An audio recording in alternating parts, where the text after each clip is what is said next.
Early.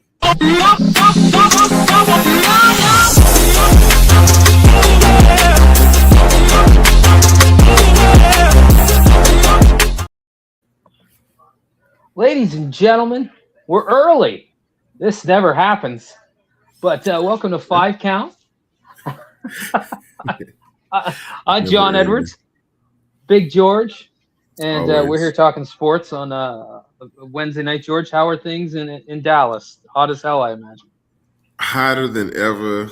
Very, very overpopulated due to the World Cup and its activities. I feel like it's very, very fun. It's been a fun experience to see, all the people who come from overseas just kind of enjoying the food, enjoying the lifestyles, and enjoying the environments, and also understanding why we don't go to certain parts of town, no matter where the Airbnb is. So, Well, it's all a fun experience. But love Dallas, love everything that it brings. So yeah, yeah. everybody's enjoying it. So much love They're to the city.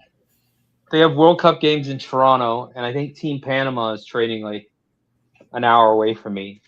I'm not a Mm. big soccer fan, as you know, George. I had a distinctive young age, whatever it was. We call it Timbit soccer here as a kid, but I like physical sports. Like I like sports a little bit more, rough and tumble.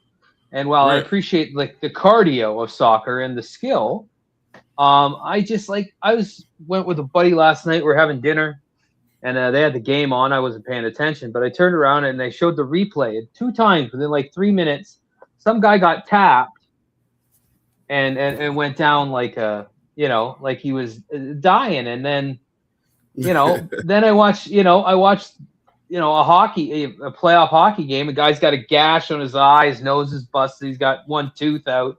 He's like, let's go. It's just that part of it I'm not a fan of. But and I don't like FIFA as an organization. I think they have a pretty bad, and we're giving on, I'm not, that's kind of weird. But, if people like it, people like it. I'm not going to get in the way of anyone's good time.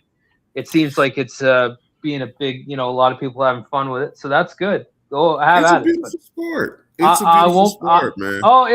It's a sport. But it's It's a but beautiful sport. You I'm not can't use your watching, hands. so that's all right. Hey, yeah, that's cool. It's like boxing. Can't use your feet. Yeah. Like you can't use anything else. But I mean, for me, that's the only thing about it. It's said in jest a little bit, but I mean, I did watch the Yeah. White House card at the UFC, and you see Ilya Taporia, who fought 2 rounds with both broken his orbital sockets were busted up. His nose, and it just kept going.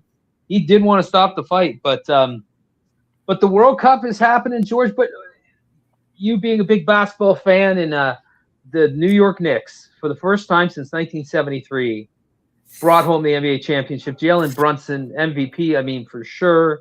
Absolutely. They really deserved it. And you know what? As a guy who cheers for a team, and we both did, who didn't win a long time, like the Chiefs Mm-hmm. were 50 years, the Leafs still ain't won nothing. We'll get to that in a second. Yeah. But Definitely get that. as a guy who's had teams that haven't won a long time, I can appreciate it. And for those Knicks fans, and I was a big Patrick Ewing guy as a kid. I had his dream team jersey. I had his shoes, so it's good for the Knicks, man. And they really, I mean, they dominated, right? Oh, absolutely. Now I'm looking back, I watched every game of the NBA finals from east to west, every team. And, unfortunately, it was like you watched the Knicks play, and it was almost like watching teams, just fall apart completely at the seams when they was trying to play them. It seemed like, it was just, insurmountable. They only lost 3 games in the entire finals. Yeah, entire playoffs. They came back from like what were they down 27 in one game and come back and win? Like, that was Like, nuts. Like, I watched that game. I was like, oh, this game is over. And there's no way you can come back from this, bruh. Like, the basketball gods turned off the game sliders. They turned off everything. yeah, I just felt like it was just raw basketball. It felt yeah, so surreal watching them play. because it seemed like every game they was out of it. Every game they were down at least 10 to 15 points going into certain quarters, and it's just like they pulled off these wins, and even the one that they lost, that they still almost won that. So it's like you didn't see that, going any other way. Now, of course, if it was any other team on the West, I feel like, the Spurs, OKC was probably going to be the only two that was going to be able to come out of that. Here's why. I looked at this, and the interesting thing about the NBA is for the last number of years, thanks to the Raptors, they've had a different champion every year. Mm-hmm. Like there hasn't been a dynasty. You think this team's going to get a dynasty, and no, but I really think it's been great in that you've seen stars emerge. Like last year with SGO, this year, like nobody was going to beat Brunson. Like he was going to win that champion. It was just his time. Like he just carried that team. He had a good team around him. Don't get me wrong, but he was the guy. And I like him. You know what I like about him is apparently he signed a $113 million contract, which everyone's like, oh my God. But he could sign like a $250 million deal, but he doesn't want to because he wants to bring players in so he can win. That's a player. I mean, they really did. I think that it was probably just their year. And, I think Wemby he'll be one of those guys that'll be back. It's just too many unique skills. I mean, listen, San Antonio has no secret that they're the most stable organization in basketball, maybe in sports for a long time. They're always consistent. But they had this down period, and once again they get a generational big man, and I think they're going to be able to, right that ship because that's what they do. They get a generational big man and they fucking win. But the Knicks, man, credit to them. Yeah, credit to them. Man. The Knicks did a bang up job. Shout out to the Knicks. Shout out to the team. I think shout out to Mike Brown. A lot of teams gave up on Mike Brown too. A lot of teams end up giving Mike Brown the boot for no reasons. He built a lot of teams up from the ground up, and took a lot of high profile personalities to a lot of good places. So I think the one thing that you have to learn is you have to keep in the fight. I guess because a lot of people are gonna look at you one way, but if you keep pushing, you're gonna be able to get something. So. Shout out to Mike Brown. A lot of that team was like that too. Like Josh Hart bounced around the league a lot. Karl Anthony Towns not necessarily bounced around a lot, but there was a whole kind of not necessarily a wanting for him when he was in Minnesota over Rudy Gobert, which I feel like, it kind of comes back to bite you a little bit. So, and then just kind of like, Brunson, he got shipped off from Dallas because they felt like he couldn't do it here over Luka, which, we're seeing how everything is kind of turning out. All these players came from everywhere else. Somewhere else. Just but that's like New York, right? Everyone comes from somewhere else, right? Everywhere comes me, from obviously, there's billions of native New Yorkers, but the city itself, I went to we went to Ellis Island when I visited New York when I was in grade 8. It was humbling. That's where, immigrants come to have a better life. And I mean, it's kind of typical of New York City, right? So it's good for the Knicks, man. We're happy about the Knicks. But George, I'm going to talk about this. I'm a huge UFC fan. Anyone who knows I'm a huge UFC fan. And Sunday night, the boys got together, and laughs were had. And I tell you what, it was a surreal experience watching, fights on the White House lawn, watching fighters walk to the cage from the Oval Office. I'm just like, what? It was like something something out of the Simpsons episode. Something. It was weird. Definitely. But and I understand it. I get that pushback about, hey, this is supposed to be a little bit more sacred. But again, I'm a huge UFC fan. I watch every UFC fight, so I was not going to miss it because the card that they put together, contrary to popular belief, Ronda Rousey, was unbelievable. Every fight ended in a knockout. They had 44,000 people in the immediate lawn, but they had they say 80,000. It might have been 80,000 in the park across the street. And so Joe Rogan was saying that when you you heard it. You heard the roar in the arena, but then you heard like the roar from across the road. And dudes got Yeah, I knocked believe that. dead. Like just every guy delivered. Every person on that card delivered. I mean, the Black Beast, God love him, but it was He a got knocked 41-year-old out. guy, fighting a 28-year-old guy who's on the rise. I mean, Derek hasn't really looked the same as the last few fights, unfortunately. But I mean, we talked about it. That's a Hall of Fame guy because he's made such an impact on the sport. He's got the most knockouts in UFC history. He's he's just brought so many eyeballs because he's such a character. So, but that may have been his last high-profile fight. I think might be his last fight. But it was very, very good. There's a guy named Bo Nickel, who's a former national champion there at Penn State, a really decorated wrestler. He had a couple ups and downs because he's a young fighter, but he knocked this dude out, Kyle Dawkins, who's a good fighter, Philadelphia guy, so he's tough. But he knocked him dead. Diego Lopez, one of my favorite guys, beat Steve Garcia. Just, oh my God. So George, he threw a right hand and went boom, and it rocked him, but he was coming back and he leaned into the left and he just dropped him with the left. The guy went boom, shots on the ground. That was it. Leaning into the left is nuts. Yeah. So yeah, absolutely. There was Hokit. Sean O'Malley beat the Canadian guy, Ayman Zahabi, but O'Malley was just too fast. He's too fast. He landed a jab. He dropped him with a jab. He got up and he fucking nailed him with the right hand. The guy went, and he protested the stoppage, but as he got up, he fell down again. And I love Ayman Zahabi, but he was he just it wasn't happening that night. In the co-main event, the interim heavyweight championship, Cyril Gahn knocked out Alex Pereira, but there was some controversy.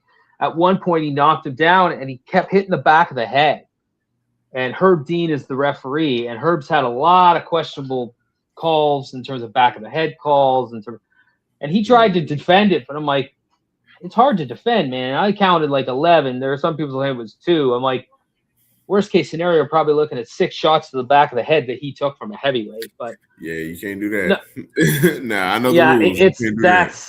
It's a hard one, It's a hard one. But and then in the main event, which was one of the best fights ever, Justin Gaethje, who was like I think at one point a 6-1 underdog, the interim champion, fighting Ilia Topuria. Ilia Topuria is an amazing fighter, but he's kind of a dick because he had like his celebration dinner the night before.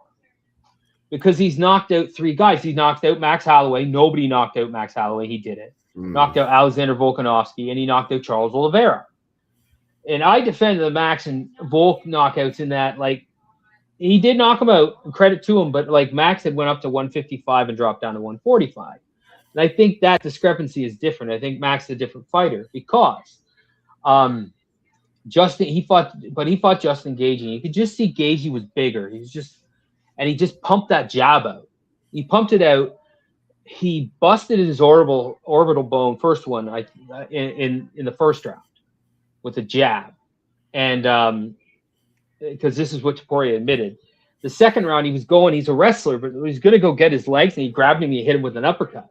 He kept doing this the whole fight, and he busted his other eye. After that, it was like, now Topuria, to his credit, had 2 busted orbital bones and landed some body shots on him that will probably make him piss blood for, I don't know, at least a week. Like, just in the corner, bang, bang, bang. He thought, oh, Gaethje's done. But, fourth round, they should have stopped at the third. He got an extra minute, Topuria did. They should have stopped it because he couldn't see. And then, and then Gaethje just came out. And Gaethje, dominated him in the fourth. And he didn't come out. And it was amazing. It was like, wow, on the White House lawn. It was unbelievable. And Justin Gaethje's like, if you don't watch UFC, if you do, you know who he is. He's a blood and guts warrior. He's a lot like he's got a lot of traits like Arturo Gatti had. Fights with his face. I mean, he's a wrestler. He never wrestles. He's in. Yeah.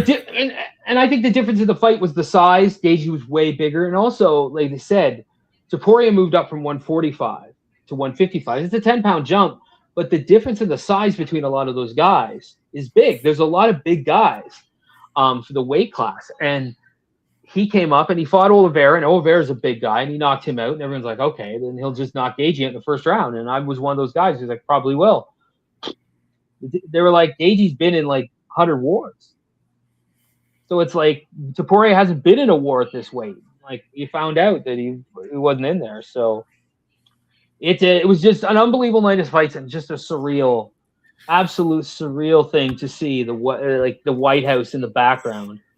I mean, they did a good job for what they did. I mean, it was, it was a long, like, entrances were long, and there was like, the best part about it, though, I got to say this, the best part about the whole night was every UFC guy came to the octagon with a first responder, so a fireman, policeman, or whatever, and a Medal of Honor winner.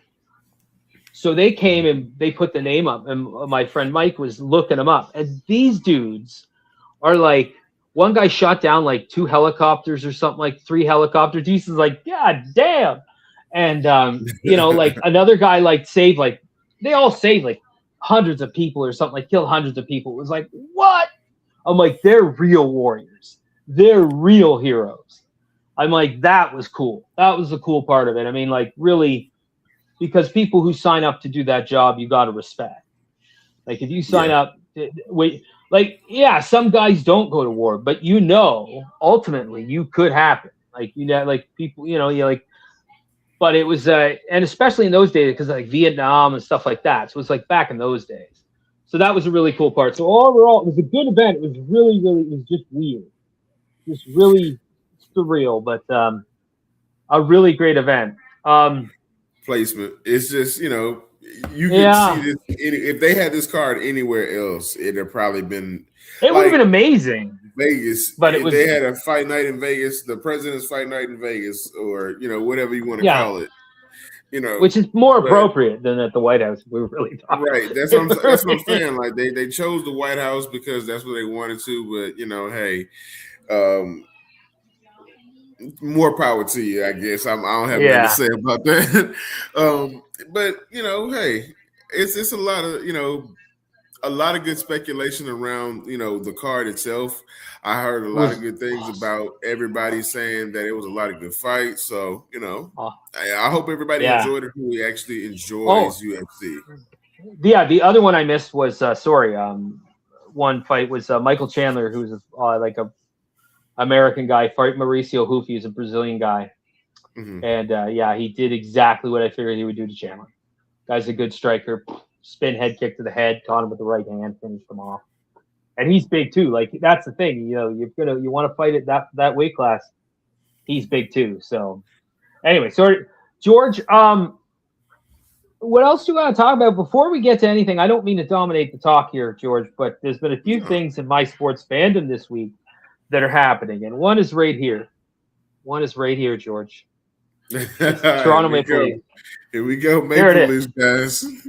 Yeah, this is where everybody tunes out. But listen, today the Toronto Maple Leafs hired the 41st coach in their history, Jim Hiller, who came out of nowhere. And it's so funny because right now there's kind of a pushback in the Toronto media. It's hard to explain what the Toronto media to the Leafs is. Yeah, I always relate it in terms of like that and the relationship to a city, like the identification with the city. The Leafs are to Toronto what the Yankees are to New York. There's that kind of media attention. And the media really kind of spurned the high. They didn't like the hire of John Chayka, who's kind of more of an analytics kind of data guy. Young guy. He's only like 36 years old. They didn't like that hire. And I thought people on threads were like, I didn't think they panned it that bad. I thought they panned it. And they're pretty tough on guys. Like, they're like, because we haven't won here in, 59 years. 59 years since we made the finals. That's how bad it is. Like, we won two playoff rounds in the last 22 years or something like that. Some ridiculous number. So we hired Jim Hiller, and he has a 600 winning percentage as an NHL head coach with the Los Angeles Kings, where he was like interim and then became Made the playoffs a couple of years. I think he went up against Connor McDavid, who's like the best player on earth. So it was hard to win. But he was an assistant coach here years ago, and he has a relationship with our two best players, Austin Matthews and William Needham. And there's been kind of concern that over the last few years, their plays kind of been stifled, at least Matthews, because he can do so many things. So it seems like this guy's a player's coach, and he's really going to let him fly. And I think really that's the way we need it to be. A lot of times you have to let players be players. And a lot of sports, the one thing I learned that you especially can't do in hockey, is you can't overwhelm any rosters. You can't try to make one person the superstar all the time, especially when it's a team sport. You have to have the balance. You have to be able to kind of spread it around a little bit. But in hockey, you got to it's kind of basketball in a way that you got to let your best players, you got to let them flow. And we were a little bit more, so I think he's going to bring in a good defensive approach. So I'm happy with the hire. It's the interesting thing was like the Toronto sports media, the insiders, usually they get everything. But the Leafs interviewed like 50 guys for their head coaching position. And I'm like, a lot of people interview, first of all. And they were saying, it should have been Bruce Cassidy, who's a 2-time Cup winner and was recently fired by the Las Vegas Knights, who would have been great. But the thing with Hiller is not only does he have a relationship, not only is a player's coach, but he has an analytics. He owns an analytics company. So he knows, whereas like some coaches will be like, well, I'm going to go with my gut and the line changes. This guy's like, well, 65% of the time we're winning when we put these three lines together. So let's maybe try that. That's kind of the difference. And so he's definitely going to see, I think it's definitely interesting, but he's been here before. So I like it. And there's a real pushback with Toronto media because a lot of people feel that the media's pressure has led to a lot of players leaving, especially Mitch Marner, who just made the finals with the Vegas Knights. But I'm like, they do put a lot of pressure on it. But I just get to like, there's a lot of insiders who are like, sources say, but they never say their sources. And it's like, a lot of times they're not right. And it's just like, I think there's pushback to that these days. But also we made a trade this week. We traded Joseph Woll, who's a good goalie, but can't stay healthy. And we traded defenseman Simon Benoit. He's been good. He's a big guy, but we got back a goaltender who we're probably not going to keep. Puck-moving defenseman, which we really need. A third-round draft pick, which we need. And we saved $5 million in cap space. I like the trade. I love Joseph Woll, but George, we have 4 goaltenders. We had 4 goaltenders who could play at the NHL level. And it's like, when you got that, you got to get something for him. So we got, and we're like 9-10 days away, George. Y'all from the like first overall pick. Yeah, y'all in the prime catbird seat. We How are. does that feel? Oh my God! I mean, there's 2 options here. One is Ivar Stenberg, who's a Swedish player, who is pretty good from I've seen him play. He's good. He's got skill. He can play good defensive game, 200-foot game, and he's physical too. So that's nice. And if we take him, I'm not going to be crazy upset. But the guy I think we should pick is a kid named Gavin McKenna, who's out of Whitehorse, Yukon. George, you know how cold Kansas City was? Multiply that by 10, and that's winter in Whitehorse. It is cold as hell. It's the north. It's near the North Pole. It's got to be close to the North Pole, like where Yukon Cornelius came from. Like, that's how fucking far north that is. And the kid is supremely skilled. He's got that magic hands he's got those magic hands. He's got the ability to create with it. He's fast. He's more an offensive type player, and I think that's what we need. Plus, he's a Canadian, and that never hurts. And there's already people walking around Toronto. Yeah. Hey, listen. There's already people walking around Toronto with McKenna jerseys on. He hadn't been drafted yet. So he's a star. He's a star, and I think you put him with Austin Matthews and a couple of the other players we have, and I think we have the ability to maybe break this curse. It's one of those things. We don't have, it's never been officially named. I call it the curse of Harold Ballard. Harold Ballard was our owner from like I forget, like the early '70s till like 1991 or something like that when he died. And he was just there's a documentary about him. So at one point he ran the Maple Leaf Gardens, which was the temple. I used to go to watch wrestling there, George. That's where I first watched wrestling. And if you ever see Maple Leaf Garden shows, they had the ramp that came up. You come up from under the thing. They had a ramp. That's what made it interesting. But it was like a temple. It was like the big arena in Toronto. And he would host concerts, like shut the AC off and raise the prices of like Cokes. Like he was and he wouldn't pay players. Like we had a lot of great players leave here because he wouldn't pay. He said a lot of racist and homophobic shit and sexist stuff.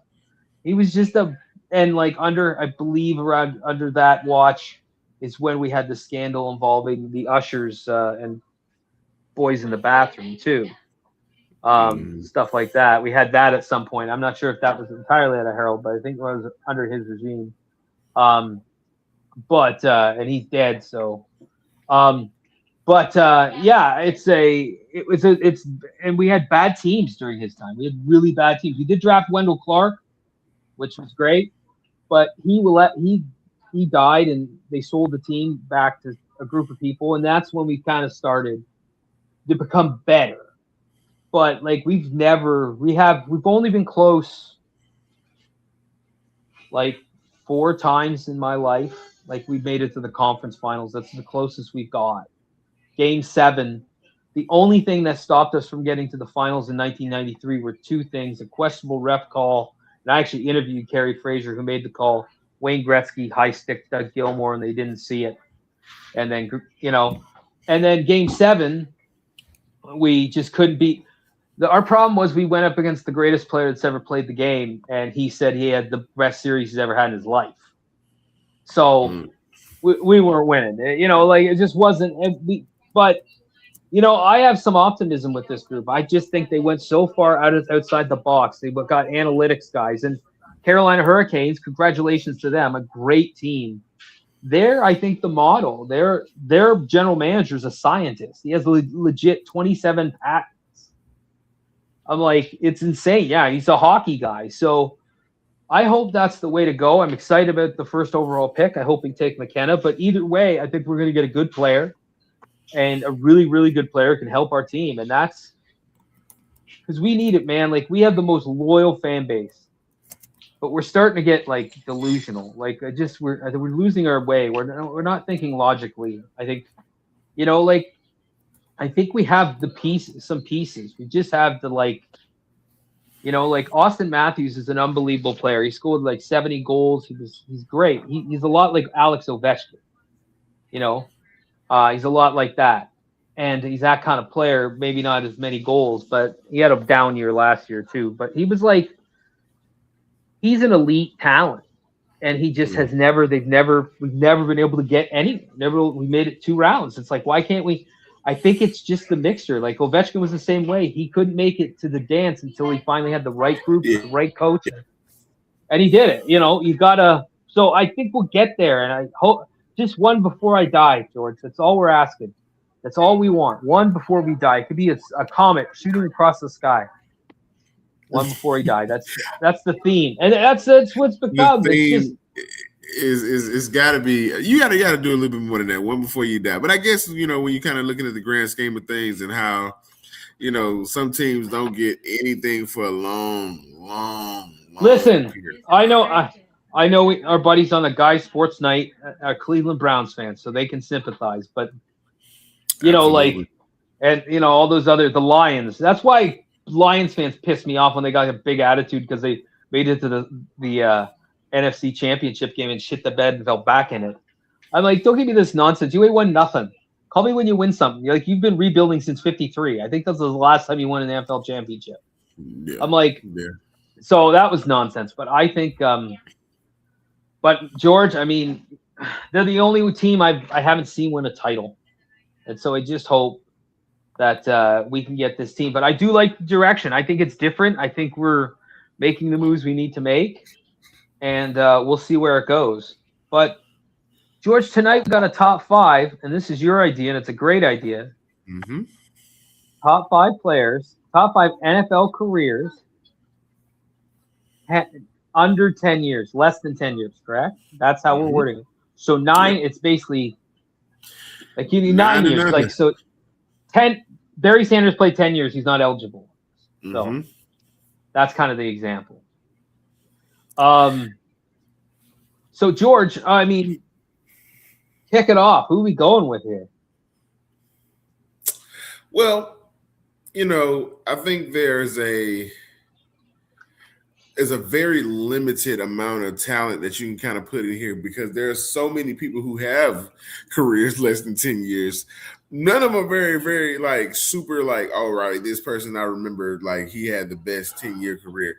Nah, it's just like, all right, you have players like the first one I'll start with, Terrell Davis. Yeah, Terrell, yeah. 1995 to 2001. Terrell Fucking Davis Bronco. was hell on wheels. Yeah. You kind of look. I wear this proudly because I know for a fact where my bread is buttered. But at the same time, I know where the thorns in my side really lie. That man was crazy on the field. 7 years of just wildcat running on people. I mean, he was a Super Bowl MVP. He was an NFL MVP of the league. He rushed for 2,000 yards. I mean, almost anything as a running back you can think about he didn't do is like he almost, did within that span. And to kind of get out when he did, I think that's just kind of how you have to start it off. 7 years of hell. So I'm going with Terrell Davis first. I mean, he was a nightmare on wheels, man. Well, that's a wonderful pick, and I definitely deserve to be on the list. For me, though, I'm going with Megatron, Calvin Johnson. I mean, and people ask, like, to me, who's the greatest wide receiver, and I always kind of put him because, like, I know other guys had more numbers and other guys did stats, but just look at him, and he was the guy who was like, he was a monster. He was a physical specimen, but had the ability to catch anything. And it just like, it's just so sad he didn't play longer. I mean, I'm happy for him because he's able to do it, get out, and that sort of thing. And he had a Hall of Fame career, but just his ability, and so yeah, Calvin Johnson to me definitely is on the list because I think he played 9 years in Detroit. That's all he could take. Yeah, I mean, that's he wouldn't be the only one that come out of Detroit saying, I had enough of this shit. Yeah, well, Barry Sanders lasted one more year. Barry was like, you know what? I'm gonna get this one more, and I'm gonna just hang it up. But which, if you hear them talk about it, it's cool. Like Barry Sanders, was like, I just had enough. That was it. I was done. I didn't want to play anymore. My desire. What would you? Yeah, that's a lot of people though. I mean, a lot of people say that, and then there's like the itch to come back and play, depending on who you are and what position you play. But there's always the what if stories of how how late you want to come back and how your body will actually work against you and all that good stuff. Like the whole rumor right now with Aaron Donald potentially coming back because of the Rams and how their roster is stacked. I mean, that's another 10-year career that was just like, I had enough playing football, 8 years of, a lot of things. He did 10 years right at. So, of course, I think, just coming out and. Plus, he was playing in the middle. Like, he was getting triple teamed by dudes and just throwing them down. They were putting him on any part of the line and just like, hey, the first 6 people, just go at him. 6 is crazy because I've seen him have to deal with a lot. Going forward, we should do a list of guys who just played exactly 10 years. That'd be a very interesting list. We mentioned 2 guys who are probably going to be, the top of that list, and that was Aaron Donald and Barry Sanders, who played 10 years. But there's other players that played 10 years that are really good. But this list does not have that. No, but this so who do you got? I'm taking, speaking of Mr. Catch Anything, I'm going Sterling Sharp. Sterling Sharp deserves to be on this list. Yes. Sterling Sharp had absolutely 7 years of hell on wheels too. the number 7 is just kind of repeating itself when it comes down to how many careers and not necessarily cut short, but Lucky 7 was the number for a lot of people. He was a monster, led the league in touchdowns twice. Like, I've watched some of his games, and I was like, you don't have to throw it to anybody else. Like, he was the standard. He was the new standard. Like, yeah, he was. The weird thing about it is, this may be a wild take, but it's our podcast. We can say what we want. He rivaled Jerry Rice as far as talent before he got hurt. He was. He was like, he as was far as his ability, he was at his size and his ability, he rivaled Jerry a little bit. And I will simply say this: I'm not saying that he would have been better than Jerry Rice if he would have been healthy. He was his equal. But at the time that he was healthy and he was playing football, he might have rivaled Jerry Rice better than anybody else at that particular time. It was Jerry Rice, Sterling Sharp, and Chris Carter. Those were like the 3 guys. Those are top 3 in the NFL. Yeah, right at that point. And I was like just coming in as a fan. So, but he was sensational. I mean, he was just so good. And it just, too bad he got injured. But what a career! Like he's in the Hall of Fame, right? He got in, right? They put him in. Yeah, they did recently. Thank goodness. That was that was an omission. Like, he should, it's sometimes you don't play a long career and you get in. And but George, I'm going with a guy who did, and I think you'll like this pick. Luke Kuechly on the Carolina Panthers, linebacker. I mean, just the football genius. Unbelievable player. This might be the first list I'm going to have to give us a / to that particular pick. Patrick Willis is the exact same player in black. Well, I was going to add him next. In black. He's the exact same player in black. But I don't know if we should put them together. I think they deserve to stand on their own. And I was going to suggest why I put them together, because they both played the same position at the exact same time and put almost the exact same numbers up. Except for Patrick Willis's may be a little bit better as far as a couple more tackles here and there. Yeah. But that's semantics. I'll allow it. That's the first one I'm allowing this show, because I feel like they are synonymous. Like, you can literally swap them on each other's team and you would get the exact same performance. It's just that good of a play. Like, I don't know what it is about those two. Yeah, I mean, then we get another name up here, I think. So we'll do we got the top 6. Who cares? We can do what we want. But I like that, because I was going to suggest him for number 5, because I think, again, he's just a stud. Just like Kuechly. But for number 5, George, I got a name. I'm throwing this out here. Bo Jackson. Bo Jackson. I'll see your name, and I'll raise your name. Andrew Luck. Ooh, yeah, I'd go with Luck. That's fair. Oh, yeah, that's a good pick. That's a really good pick. Andrew Luck, was a fucking monster. And you know that I know it was really good. As a Chiefs fan, we hated to see blue and white in the playoffs, because them motherfuckers, every time we played the Colts in the playoffs, or even in late season situations where we had to play them to make the playoffs, it never worked out. Yeah, he caught his own pass. Right? He caught his own fumble. No, he caught somebody else's fumble. Somebody else fumbled, and he goes in, catches the fumble, and scores it in a rushing touchdown. Never forget it, because it was just like, I celebrated because we got a Mariota that caught his own pass. My mistake. Yeah. Don't remind me of that nightmare either. That was Tennessee, and I'll never forget that either. But thanks, Revis. But anyway, we definitely have to throw Andrew Luck in there, because, like I said, he was a nightmare. We got him back, though. We got him back. We got this son of He was one of the greatest successes to Peyton Manning, in my opinion. He was good. He was really good. Better than him. He was actually what was advertised. And the one thing about him was, I feel like his NFL career became one of those situations where, if y'all don't make it willing for me to play here, I'm not going to play at all. And he just walked away from it completely.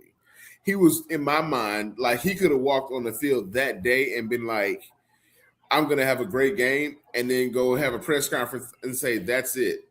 But I'm done. Yeah, he just quit. He just said, I'm done. I'm out of here. I'm like, again, good for him. Like, good. Leave on your own terms, right? You know, and now he's the GM for Stanford football, which is cool. So cool. George, we can rank these guys, but we may have already done it. Like, you look at this top five, like number 5, like I'd put Andrew Luck number 5. Because I don't know if he'll get to the Hall of Fame. I don't think he's a Hall of Fame player. The other ones are. You could put Luke Kuechly and Patrick Willis at 4, really. I mean, you could put them anywhere. Sterling Sharp at 3, I think is fair. And then Calvin Johnson at 2. And then Darrell Davis at 1 because he had he's MVP, 2 Super Bowl rings. I mean, I think don't think there's anyone any better. There's another name, Gale Sayers was another. Gale Sayers is another good name. You know, he had a great rookie year. The one thing about the picks that we have on this list, I feel like they have the numbers to back up their short careers. Like you're talking about Hall of Fame careers under 10 years. Right. You know, that's what you're talking about, really. You know, the only one maybe. Gale Sayers was a Hall of Famer. So if you want to, you know, so I mean, like you want to put him over Andrew Luck, I'm okay with it. No, because I would say because Andrew Luck played what? Let me see. I think was it 7, 8 years, 6, 7 years? Gale Sayers played 7. Gale Sayers played 7. Let me see.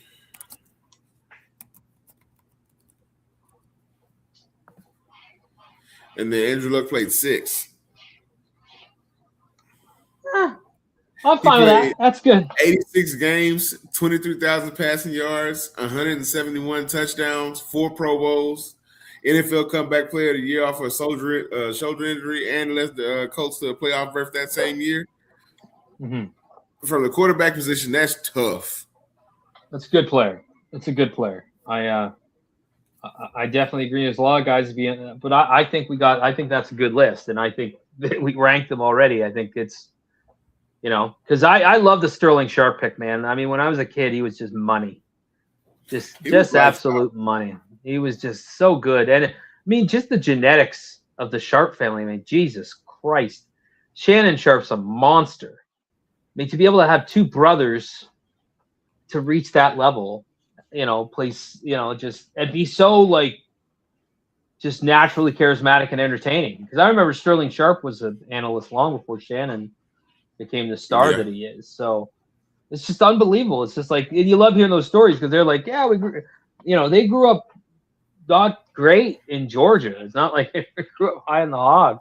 I mean, he talks about it all the time, and I don't, blame him for not talking about it because, of course, that was an experience that, he lived through. And I think that kind of shows, how resilient he was when it came down to actually being an athlete. Like the work that he did every day is just, much more than it was to be on the football field for him. So that kind of translated very, very well. Yeah, so. It's very good. So, yeah, so it there we go, George. We're close. We're getting close. We're counting down the days. Training camp's going to start. Rashee Rice got released from jail, so that was good. So we'll see where that ends up. Kudos to Patrick Mahomes. He was filming against a State Farm commercial in some neighborhood. Of course, there's like 30 kids around. Pat walks over, signs for every kid. That's tough, yeah. Takes a picture. That's what I like. Like be good to the kids, right? The kids, and I think he gets that. I don't think he's, I think that shows his character. That kind of thing shows his character. Yeah. And he made those kids' day, right? He made those probably kids' year. Jesus, if I made Patrick Mahomes, I would make my year. I mean, but I love seeing that sort of thing because people they crap on athletes all the time. Yeah, they make a lot of money, but they generate a lot of money. And that's the thing. It's like all these multi-billion-dollar, deals are being generated on the backs of players, so they get paid accordingly. And the more the revenues go up, the more the NFL players get paid. But their contracts aren't guaranteed. That's the difference. It's like guys like the NHL and NBA, they're all guaranteed. NFL isn't. So, it's kind of a shitty situation there. But a bunch of it is. Everything. But but they're still making a lot of money. They still make a lot of money. But they play a very dangerous game. That's the thing. Is they play a game that could have long-term impacts on your life, as we've seen. So it's you hope. But I love seeing that sort of thing. I'm so excited for the Chiefs to be back, George. I can't wait. It's like we've done so many good things in the off season. So, yeah, I'm excited. We got a good team, really, really getting ready to get into training camp. I can't wait for training camp. I think that's when everything really is going to get ramped up. Hopefully, everybody can keep their nose clean and keep their fingers and hands to themselves. Keep the drinking to a minimum. I don't have. Look, you know what? I'm not going to coach a grown man. Y'all going to do what y'all going to do. Just follow the golden rule. Just don't be available. Motherfucker. Just be available. Be available for practices and games. That's what we're asking you to be available for practices and games. That's all we want. Make sure you're on the field. In a winning capacity. F that. Because if you show up drunk. No. Nobody's doing that. Let's be, but there's Rashee, let's just hope this is a good year for him. We need a good year out of Rashee Rice. A good, solid, full year. Hopefully he doesn't get tackled by his quarterback.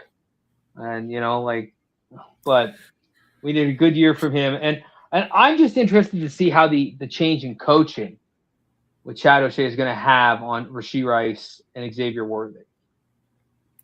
Well, it's already working on Xavier Worthy from what I've seen. I've seen him actually have a lot more of an explosive burst in some of his moves and things like that.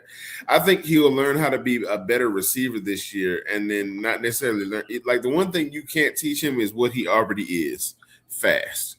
You need to teach him how to slow down and be a better receiver. And I think that's what this receiver coach is going to actually do for him. Chad O'Shea is definitely doing a lot of off-the-scenes work with him, and I'm pretty sure they're getting to know each other very, very well. Yeah. I'm not looking for him to have a super huge leap, but I want him to have a super huge leap.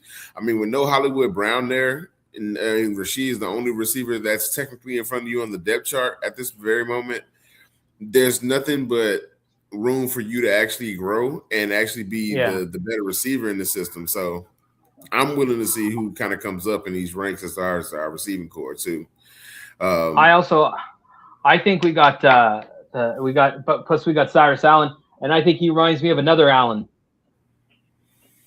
Keenan Allen. No, we're not doing that. Mm-mm. Y'all can have Keenan. Y'all can talk about 13. From his game. I'm just talking about what I've seen from his game. I think he's a guy who can run routes and get open. And we know better than anybody that when you need to get open, Keenan fucking Allen finds his way to get open. Third and Allen is always third and Allen.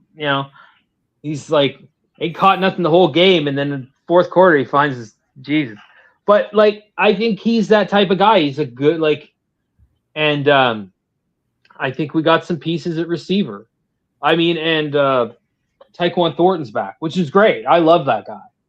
He's incredible. He was great last year. Again, you can't teach fast. And we'll see what we get out of the other guys. We'll see what else happens. But I like the way the wide receivers core is going. And I'm super excited about the defense. I love the pieces we got in the draft. I love some of the other pieces we signed. Gilman, Tonga. I just think we really improved our defensive line. I'm excited to see more of Jeffrey Bossa. I think he might be really, because of his speed, he could really help our game. Fastest, you got to be fast. I think that's what the defense has been geared towards. The speed of young, fast, and physical. That's what we are. That's what our. Right. I think that's what won us 2 Super Bowls. Oh, absolutely. And I feel like that's going to help us a lot this year. Like when we had Willie Gay, there was nothing like Willie Gay. You know, Willie Gay, Justin Houston, Tom Bahali, those people who came off the edge real fast and gave you the juice, Frank Clark. Like we haven't Frank had Clark. Something like that in a while. And I think that's the one thing that we're looking at. But I think the one thing that we've had for a while is consistency with the players that we've had, i.e. George Karlaftis and, Chris Jones. And I think that everything else have been, not necessarily replaceable, but you can definitely upgrade and do better. I think over the years we've had Derek Nottie for a couple of years. And not saying that getting old, but we've had him for a couple of years. Mike Pennell kept coming back for a couple of years after a couple rings. Not saying that we didn't need him, but at the same time, we needed him to play defensive tackle. So here's the thing I think that we've had a lot of over the last few years. It worked for us for a while, but it kind of we've had a lot of similar body types. You look at this year, we got a lot of guys, we added in, like we have Norman Lott, who's a little bit, he's very wide. But you add in a guy like R. Mason Thomas, who's very, who's smaller, but he's very, very fast. You get a guy like Tonga, who's more like Peter Woods, who's like very explosive, like different kind of dudes. I'm excited to see Peter Woods. He's got a confidence about him that seems like he can. I mean, I know people were down on him as last year, Clemson, but everybody at Clemson sucked last year. Like nobody was good. I just think he had a down year, but I think that talent is you watch like you got him at 29. Like I think he's right. I'm excited about that defensive line. I just think it's like, again, we saw with Seattle, they have different body types. They don't have just one guy. Like we got a lot, like we have Karlaftis, who's more like the traditional Spags, and Gelati's more that size, but Gelati's quick too. Like Gelati's got a motor, and he played pretty well when he got in there. So, like, those kind of pieces, man, just that rejuvenation, that young talent on defense. Curious, just based off the defensive line, of who makes the practice squad and who makes the 53-man. Because that's going to be a very interesting rotation. Because if you think about the defensive tackles that we have and the defensive ends that we do have, I'm not saying that there were going to be very much turnover in the defensive end room, but that defensive tackle room, that's kind of thick. You got Chris, you got Tonga, you got Omar Norman Lott, you got Peter Woods, and I'm sure there's going to be some other, talent that's going to be in there that not necessarily signed, but then our Mason Thomas, Karlaftis, Gelati, FAU. I don't know if FAU. Yeah, we've got somebody else, but I think that FAU is going to definitely get some more minutes. I think there's going to be that. He's going to be a definitely bigger rotation piece. I don't know what they would like to do with him because, of course, like I say, this is a year that he has to prove it or lose it, guy. And I know that, everybody is, on tap about how Brett Veach wasted a first-round pick on FAU. And, we've won 3 Super Bowls. I mean, what are we complaining about? What are we complaining about? Yeah. I mean, we'll but I mean, I think you're right. I think that rotation is going to be interesting. But George, it's been a good show. It's been great talking sports again. And always. I think thanks everyone for tuning in. We'll get out of here, but we'll be back with another episode next week. Y'all be safe. Peace.